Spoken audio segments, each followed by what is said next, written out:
ইবনে উমর রাদিয়াল্লাহু বলেন, ১-২ বার বা ৫-৭ বার নয়, বরং এর চেয়েও বেশিবার আমি রাসূলুল্লাহ সাল্লাল্লাহু আলাইহি ওয়াসাল্লামকে বলতে শুনেছি যে, বনী ইসরাইলে কিফল নামে এক ব্যক্তি ছিল। সে কোনো গুনাহের কাজকে ছাড়ত না।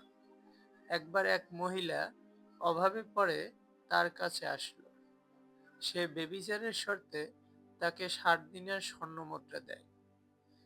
যখন সে ওই মহিলার সাথে বদকাজ করতে উদ্যত হলো, তখন মহিলাটি আল্লাহর ভয়ে প্রকম্পিত হয়ে কেঁদে ফেলল।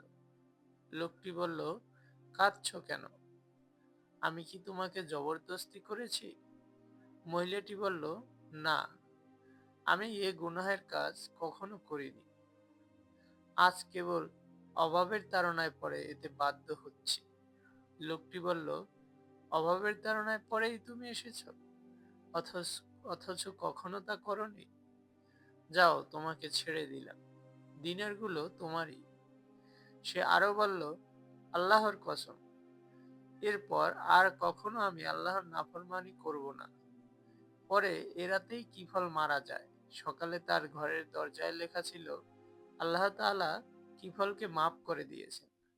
জামে তিরমিজি, হাদিস নম্বর ২৪৯৮, মুসনাদে আহমেদ হাদিস নাম্বার ৪৭৪৭। ঘটনাটি কেমন লাগলো কমেন্ট বক্সে জানাবেন।